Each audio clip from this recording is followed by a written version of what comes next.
نام پر جماعتیں آئی ہیں اسلام کے نام پر. کیا وجہ ہے؟ کیا وہ لوگ قرآن کو نہیں مانتے ہیں؟ کیا آج کے مسلمان جن کے عقائد میں اختلاف ہے کیا وہ اللہ کی کتاب پر ایمان نہیں رکھتے ہیں؟ کیا وہ نبی صلی اللہ علیہ وسلم کو نہیں مانتے ہیں؟ کیا حدیثوں کو نہیں مانتے ہیں؟ پھر کیا بات ہے؟ آپ پوچھئے، اٹھائیے کتابیں. اسلام میں نئے فرقے آئے، خوارج آئے، جہمیہ آئے، معتزلہ آئے، اشاعرہ آئے، ماتوریدیہ آئے. یہ فرقے ہیں عقیدے کے باب میں، منہج کے باب میں. کیا وہ لوگ اللہ کو نہیں مانتے تھے؟ مانتے تھے. کیا وہ لوگ حدیثوں کو نہیں مانتے تھے؟ نبی علیہ السلام کی حدیثوں کو مانتے تھے. آج دیکھیے آپ، جو لوگ شرک کرتے ہیں، شرک اکبر، جو لوگ شرک اصغر، جن کی زندگیوں میں بدعات ہیں، کوئی عمل ایسا نہیں ہے کہ جس میں بدعات نہ ہو، جن کی نماز سنت کے خلاف ہے، جن کا روزہ سنت کے خلاف، جن کی ساری عبادتیں پیارے نبی صلی اللہ علیہ وسلم کے طریقے سے ہٹی ہوئی ہیں، کیا وہ لوگ قرآن و حدیث کو نہیں مانتے ہیں؟ کیا وہ قرآن و حدیث کے منکر ہیں؟ نہیں، مانتے ہیں، قرآن و حدیث کو مانتے ہیں. پھر کیا بات ہے؟ پھر وجہ کیا ہے؟ اسلام نام ہے ان دو چیزوں کا، یہ سب جانتے ہیں. اللہ کی کتاب، نبی محمد صلی اللہ علیہ وسلم کی سنت. اور ایک بات عام طور پر بتائی بھی جاتی ہے کہ دیکھو اسلام دو چیزوں کا نام ہے، قرآن اور حدیث. اور بہت سن چکے ہیں، ہم بچپن سے سنتے آئے، آپ نے بھی بڑا سنا ہوگا، اسلام نام ہے دو چیزوں کا، اسلام نام ہے دو چیزوں کا، اللہ کی کتاب قرآن، نبی محمد صلی اللہ علیہ وسلم کی حدیث. اور وہ مشہور حدیث عام طور پر پیش کی جاتی ہے جس میں نبی علیہ السلام نے فرمایا، اے میری امتیو، میں تمہارے درمیان دو چیزیں چھوڑ کر جا رہا ہوں، تم جب تک ان دونوں چیزوں کو تھامے رکھو گے کبھی ہرگز گمراہ نہیں ہوگے. ایک اللہ کی کتاب اور دوسری میری سنت. مجھے آپ ذرا بتائیے، کون ہے ایسا مسلمان جو اللہ کی کتاب کو نہیں مانتا ہے؟ کون ایسا مسلمان ہے جو حدیثوں کو نہیں مانتا ہے؟ کہتا ہے میں نہیں مانتا ہوں ان حدیثوں کو. ہے؟ نہیں ہے. اچھا، خوارج جو ایک فرقہ آیا اسلام میں نیا، کیا وہ لوگ قرآن و حدیث کو نہیں مانتے تھے؟ قرآن کی آیتوں کا انکار کرتے تھے؟ نہیں، حدیث قرآن مانتے تھے. پھر یہ خوارج کیسے ہو گئے؟ ان کے عقائد میں بگاڑ کیسے آ گیا؟ ان کا منہج کیسے بدل گیا؟ دوسرے معتزلہ کو لے لیں، اشاعرہ کو لے لیں، یہ فرقے ہیں جو آئے تھے اسلام میں، بڑے خطرناک قسم کے فرقے، عقائد میں بڑا اختلاف، کتاب و سنت سے دور ان کے عقیدے میں بڑا اختلاف. جہمیہ فرقہ آیا، قدریہ آیا، تقدیر کا انکار کرنے والا فرقہ. قدریہ کہا کہ تقدیر اقدیر کچھ بھی نہیں ہے، اللہ نے کچھ بھی مقدر میں نہیں لکھا ہے، ہم جو چاہیں گے جو سوچیں گے وہ ہم کریں گے. تو کیا یہ قرآن و حدیث کو نہیں مانتے تھے؟ قدریہ مانتے تھے. جہمیہ آئے، جہم بن صفوان کی جماعت، جہمیہ ایک فرقہ ہے. معتزلہ، اشاعرہ، ماتوریدیہ، یہ فرقے ہیں. کیا ان لوگوں نے قرآن و حدیث کا انکار کیا؟ روافض آئے. روافض وہ قوم پیدا ہوئی جنہوں نے حضرت علی کا قتل کیا. آپ میں آگے بتاؤں گا تفصیل سے. اور وہ لوگ قرآن کی آیتوں سے دلیل لے کر حضرت علی پر کفر کا فتویٰ لگاتے ہیں. حضرت علی رضی اللہ تعالیٰ عنہ پر کفر کا فتویٰ اور ان کے خون کو حلال کیا. کہا کہ نہیں، تمہارا خون بہانا ضروری ہے، تم کافر ہو. عثمان کے قاتل کیا وہ کتاب و سنت کو نہیں مانتے تھے؟ مانتے ہیں. آج جو شرک اکبر کرتے ہیں، شرک اکبر کی داعی ہیں، شرک کی طرف لوگوں کو، امت کو دعوت دیتے ہیں، آپ کو تعجب ہوگا، قرآن کی آیتوں سے دلیل لیتے ہیں، حدیثوں سے دلیل لیتے ہیں. تو پھر مسئلہ کہاں ہے؟ وہ لوگ جو دم بھرتے ہیں علی کی محبت کا، اہل بیت کی محبت کا، وہ لوگ حدیثوں سے دلیل لیتے ہیں. وہ حدیثیں جس میں حضرت علی کی فضیلت آئی ہے، قرآن کی آیتوں سے دلیل. آج بدعات کرنے والے، خرافات کرنے والے دیکھیے کیسے عوام کو بھٹکاتے ہیں قرآن اور حدیث کا نام لے کر، اسلام کا نام لے کر. تو یہاں بات ایک ضروری سمجھ میں آتی ہے کہ بھائی پھر بات سب قرآن و حدیث کی کرتے ہیں، سب قرآن و حدیث کی طرف دعوت دینے والے لوگ ہیں. تو پھر یہ بگاڑ کہاں سے آ گیا؟ اس کی وجہ کیا ہے؟ عقائد میں بگاڑ، منہج میں بگاڑ، طریقہ نہیں ہے، عبادات سنت کے مطابق نہیں ہے، اخلاق معاملات سنت سے دور ہے. اس کے پیچھے وجہ کیا ہے؟ پھر جب سب کا یہی کہنا ہے کہ ہم اللہ کی کتاب پر بھی ایمان رکھتے ہیں، ہم نبی صلی اللہ علیہ وسلم کی حدیثوں پر بھی ایمان رکھتے ہیں. بات اہم ترین یہاں پر یہ ہے کہ اللہ نے جو کتاب اتاری ہے اور محمد صلی اللہ علیہ وسلم نے جو حدیثیں بیان کی ہیں، ان دونوں کو کیسے سمجھا جائے؟ یہ ہے اصل سوال. کہ بھائی آپ سب مانتے ہیں کہ اللہ نے ہماری ہدایت کے لیے کتاب اتاری، میں آپ ہم سب مانتے ہیں کہ نبی صلی اللہ علیہ وسلم کی حدیثیں ہیں جو قرآن کی آیات کی تفسیر کرتی ہیں، لیکن ان دونوں کو، یہ دو ہمارے مصدر ہیں دین کے، مرجع ہے، مراجع ہیں. ہم کو دین قرآن سے ملے گا، ہم کو دین حدیث سے ملے گا. لیکن بڑا اہم ترین سوال ہے جس کا صحیح جواب تلاش کرنا بہت زیادہ ضروری ہے. وہ سوال ہے کیسے میں آپ قرآن و حدیث کو سمجھیں. ہم قرآن کی آیتوں سے کیسے دلیل لیں، آیت کی تفسیر کیسے لیں، حدیثوں کو کیسے سمجھیں. یہ بڑا اہم مسئلہ ہے، یہ بڑا اہم سوال ہے جس کا جواب قرآن میں موجود ہے اور جس کا جواب حدیثوں میں موجود ہے. اللہ نے ایسے ہی نہیں چھوڑ دیا کہ جاؤ قرآن و حدیث پر عمل کرو جیسے سمجھ میں آتا ہے.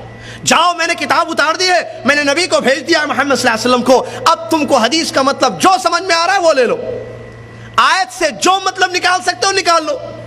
کیا اللہ نے اسے چھوڑ دیا ہے آزاد؟ نہیں. قرآن مجید میں اللہ تعالیٰ نے اس سوال کا جواب بھی دیا ہے جو آج ہم آپ کو تفصیل سے بتائیں گے انشاءاللہ. وہی ہے اصل مقصد.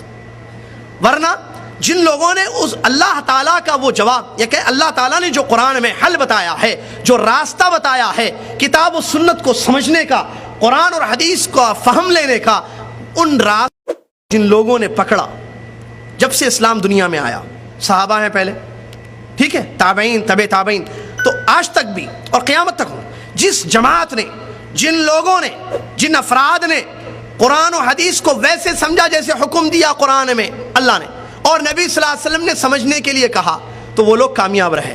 اپنے عقیدوں کو بھی انہوں نے محفوظ کر لیا بگاڑ سے، اپنے منہج کو بھی بچا لیا اور کامیاب ہو گئے، اور اللہ تعالیٰ کو ان لوگوں نے خوش کیا، رضی اللہ عنہ ورضوا عنہ. لیکن جن لوگوں نے، جن افراد نے، جس جماعت نے، جس فرقے نے قرآن و حدیث کو سمجھنے کے لیے جو راستہ اللہ اور اس کے رسول نے متعین کیا، وہ راستہ چھوڑا، ترک کیا، کوئی اور راستہ اپنا لیا، وہ لوگ گمراہ ہو گئے. اس کی میں مثال آپ کو دوں. کیسے راستہ چھوڑ کر دوسرا راستہ؟ کیا مطلب اس کا یہ کہ آدمی نے یہ سمجھا کہ میں قرآن و حدیث کو دماغ سے سمجھ سکتا ہوں. قرآن و حدیث کو سمجھنے کے لیے میزان، ترازو دماغ کو بنایا. جو بات میرے دماغ میں قرآن کی آئے گی میں اس کو لے لوں گا، آیت کا مطلب مجھے میرے دماغ میں جو سمجھ میں آئے گا میں اس کو لوں گا، میرے دماغ نے جس کو قبول کیا میں اس کو ایکسیپٹ کروں گا. اس آیت کی یہ تفسیر. حدیث پڑھوں گا میں، حدیث کی جو بات میرے دماغ میں سمجھ میں آتی ہے میں وہی مطلب اس کا لے رہا ہوں. تو یہ لوگ گمراہ ہو گئے. کسی نے کیا کیا؟ ایسے نہیں کیا. کسی نے ایک شخص کو متعین کر لیا، کہا کہ میں ایسے کروں گا، اپنے اسلام کو، اپنے مذہب کو، یعنی قرآن و حدیث کو، اسلام بولے قرآن و حدیث بولے، بات ایک ہی ہے، قرآن و حدیث کو، اسلام کو میں اس شخص سے سمجھوں گا. یہ میرے امام ہیں، یہ فلاں ہیں، یہ بزرگ ہیں، یہ جیسے آیتوں کا مطلب مجھے دیں گے میں ویسے لوں گا، یہ حدیثوں کا مفہوم جیسے مجھ کو بتائیں گے میں ویسے لوں گا. وہ بھی گمراہ ہو گئے، وہ بھی گمراہ ہو گئے، کیونکہ یہ قرآن و حدیث کا حل نہیں ہے. قرآن و حدیث آگے آ رہی بات دلیلوں کی روشنی میں کہ کیسے ہم سمجھے قرآن و حدیث کو. تو ان لوگوں نے امام کو متعین کر لیا، یا کسی عالم کو، علامہ کو، شخص کو، کسی بزرگ کو متعین کر لیا، ہم اس سے دین کو سمجھیں گے، وہ جیسے ہم کو سمجھائے گا، آیت کا جو مطلب ہم کو دے گا وہ ہم لیں گے، حدیث کا جو مفہوم وہ دے گا ہم وہ مفہوم لیں گے. تو یہ لوگ بھی گمراہ ہو گئے. کسی نے کیا کیا جو آج بھی ہمارے پاس ہے، میجورٹی کو سامنے رکھا. وہ کام کرتے ہیں، دنیا میں مسلمان بہت سارے ہیں، ہم یہ دیکھیں گے کہ آیتوں کو اکثر مسلمان کیسے سمجھ رہے ہیں، حدیثوں کو اکثر مسلمان کیسے سمجھ رہے ہیں، ہم بھی ویسے سمجھیں گے. مطلب میجورٹی کو فالو کریں گے، اکثریت کو فالو کریں گے. یہ لوگ بھی گمراہ ہو گئے. کیوں؟ کیونکہ اللہ تعالیٰ نے قرآن میں بیان کیا اپنے نبی محمد صلی اللہ علیہ وسلم کو، وَلَئِنِ اتَّبَعْتَ أَكْثَرَ مَنْ فِي الْأَرْضِ يُضِلُّكَ عَنْ سَبِيلِ اللَّهِ. اے نبی محمد صلی اللہ علیہ وسلم، اگر آپ زمین کے اکثر لوگوں کو فالو کریں گے تو وہ لوگ آپ کو گمراہ کر دیں گے. اکثریت دلیل نہیں ہے. تو اب مسئلہ یہ ہے کہ پھر کیسے ہم قرآن و حدیث کو سمجھیں. یہ لوگ گمراہ ہو گئے، جس کی مثالیں آگے بھی آ رہی ہیں تفصیل سے، مثالوں کے ساتھ.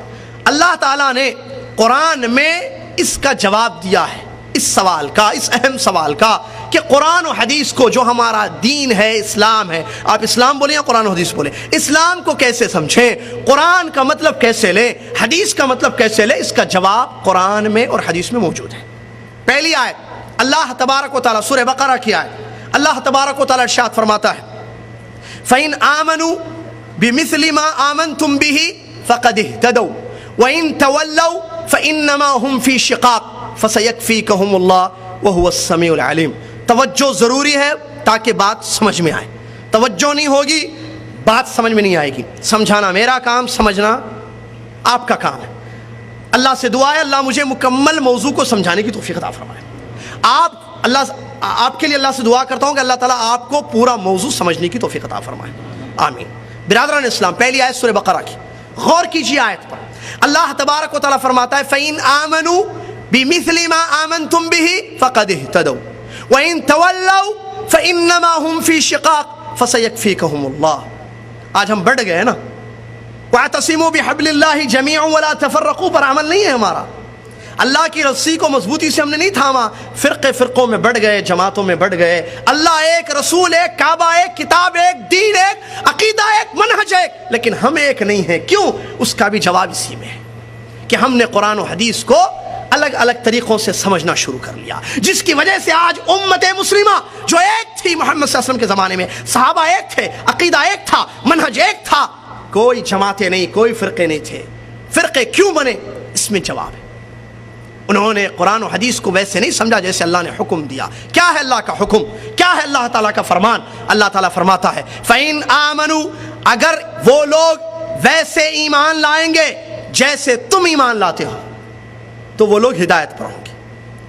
اگر وہ لوگ تمہارے جیسے ایمان نہیں لائیں گے، فَإِنْ آمَنُوا بِمِثْلِ مَا آمَنْتُمْ بِهِ فَقَدْ وَإِنْ تَوَلَّوْا، اگر وہ منہ پھیر کر چلے جائیں گے، تمہارے مثل ایمان نہیں لائیں گے، کیا ہوگا؟ فَإِنَّمَا هُمْ فِي شِقَاقٍ فَسَيَكْفِيكَهُمُ اللَّهُ، اللہ ان کے لیے کافی ہے. اس آیت کریمہ میں اللہ تبارک و تعالیٰ نے دو راستے اور دو انجام بیان کیے ہیں. آیت کے شروع میں ایک راستہ اور اس کا انجام، دوسرے آیت کے دوسرے حصے میں دوسرا راستہ اور انجام اس کا. بہت پوائنٹ کیا، دو راستے اور دو انجام. راستے کس چیز کے؟ دین کو سمجھنے کے لیے، ایمان لانے کے لیے، اسلام کو سمجھنے کے لیے راستے. اللہ تعالیٰ نے کہا فَإِنْ آمَنُوا، اگر لوگ ویسے ایمان لائیں گے، ویسے دین کو سمجھیں گے، ویسے اسلام کو سمجھیں گے جیسے تم نے سمجھا ہے. یہ تم کون ہے؟ یہ آیت اتری نا، کب اتری؟ کس کے زمانے میں؟ صحابہ اکرام رضی اللہ عنہم کے اجمعین کے زمانے میں اتری. اللہ ان سے خطاب کر رہا ہے بِمِثْلِ مَا آمَنْتُمْ، مثل جیسے، لائک یو، جیسے اے صحابہ تم نے ایمان لائے ہو. اگر لوگ ویسے ایمان لائیں گے جیسے اے صحابہ تم ایمان لائے ہو، فَقَدِ اهْتَدَوْا، تو وہ ہدایت پر ہوں گے. ایک راستہ، ایک منہج، ایک فہم، صحابہ کا فہم جس کو فہم السلف کہتے ہیں. سلف سے مراد شیخ الاسلام ابن تیمیہ رحمۃ اللہ علیہ فرماتے ہیں سلف کا مطلب صحابہ اور تابعین. اگر ہم نے دین کو ویسے سمجھا جیسے صحابہ کی جماعت نے سمجھا، قرآن کی تفسیر ویسے لی جیسے صحابہ نے لی، حدیثوں کا مطلب ویسے لیا جیسے صحابہ نے لیا، تو ہم ہدایت پر ہوں گے. یہ اللہ کہہ رہا ہے. وہ ہدایت جس کو مانگتا ہے ہر مسلمان روزانہ نماز میں، روزانہ ہر رکعت میں، جماعت کے ساتھ ہو یا پیچھے پڑھے. صحیح قول یہ ہے کہ جماعت کے ساتھ امام کے پیچھے بھی وہی پڑھنا ہے، سورہ فاتحہ تنہائی میں بھی پڑھنا ہے، اکیلی نماز بھی ہو. کیا مانگتے ہیں اللہ تعالیٰ کی تعریف اور اس کی بزرگی بیان کرنے کے بعد؟ اہدنا الصراط المستقیم، سیدھا راستہ دکھا اللہ. سیدھے راستے کے لیے یہ منہج اپنانا ضروری ہے، صحابہ کا فہم لینا ضروری ہے، صحابہ کے جیسے دین کو، اسلام کو، کتاب و سنت کو سمجھنا ضروری ہے تاکہ ہدایت ہو. یہ کون کہہ رہا؟ اللہ تعالیٰ سورہ بقرہ کی آیت. فَإِنْ آمَنُوا بِمِثْلِ مَا آمَنْتُمْ بِهِ فَقَدِ اهْتَدَوْا، اگر ایمان ویسے ہوگا جیسے تمہارا ہے، صحابہ ایمان ہے، تو پھر وہ ہدایت پر ہوں گے. اگر راستہ چھوڑا تمہارا صحابہ کا، وَإِنْ تَوَلَّوْا، اگر منہ موڑ کر چلے گئے، راستہ چھوڑا، صحابہ کا فہم چھوڑا، صحابہ کا عقیدہ چھوڑا، قرآن کی تفسیر ویسے نہیں لی جیسے صحابہ نے لی، حدیثوں کو ویسے نہیں سمجھا جیسے صحابہ نے سمجھا، تو کیا ہوگا؟ فَإِنَّمَا هُمْ فِي شِقَاقٍ، اللہ کہتا ہے کوئی شک نہیں ہے کہ وہ پھر جماعتوں میں، ٹولیوں میں، فرقوں میں بٹ جائیں گے. کیا ہے انجام آج؟ دیکھیے دوسرا راستہ کیا ہے. نبی صلی اللہ علیہ وسلم کے صحابہ کو چھوڑ کر کسی اور طریقے سے، یا تو دماغ سے سمجھے، یا تو میجورٹی سے سمجھے، یا تو کسی ایک شخص کو متعین کر کے دین کو سمجھے، کتاب و سنت کو. تو اللہ تعالیٰ اس کا انجام بتا رہا ہے فَإِنَّمَا هُمْ فِي شِقَاقٍ، اس کا انجام یہ ہوگا صحابہ کے عقیدے کو چھوڑنے کا، کتاب و سنت کو صحابہ کے طریقے سے نہیں سمجھیں گے، اس کا انجام یہ ہوگا فَإِنَّمَا هُمْ فِي شِقَاقٍ، ٹولیوں میں، جماعتوں میں، فرقوں میں بٹ جائیں گے. اسلام ایک ہے، کتنی آج جماعتیں؟ یہ بھی مسلمان، وہ بھی مسلمان، وہ بھی مسلمان، یہ بھی کہتا ہے میں قرآن و حدیث کو ماننے والا، میں اللہ اور اس کے رسول پر ایمان لانے والا، وہ بھی کہتا ہے اس کا عقیدہ الگ ہے، اس کا عقیدہ الگ ہے، یہ کہتا ہے اللہ عرش پر ہے، وہ کہتا ہے اللہ ہر جگہ موجود ہے، وہ کہتا ہے نہیں اللہ صرف پاک جگہ پر رہتا ہے، وہ کہتا ہے نہیں اللہ ہمارے دلوں میں رہتا ہے۔ کیا ہے ایک اللہ کے بارے میں اتنے عقیدے؟ منہج صحابہ کا چھوڑا۔ رسول اللہ صلی اللہ علیہ وسلم کے بارے میں دیکھیے الگ الگ، کوئی کہتا ہے حیاتی ہے، کوئی کہتا ہے حیات ہے، کوئی کہتا نہیں وفات پا چکے ہیں قبر میں زندہ ہے، کوئی کہتا ہے قبر میں زندہ ہے، کوئی کہتا نہیں ہر جگہ زندہ ہے، جہاں چاہے آتے رہتے ہیں، جہاں چاہے حاضر ہوتے رہتے ہیں، آپ صرف درود پڑھ لیے آ جائیں گے، کوئی کہتا ہے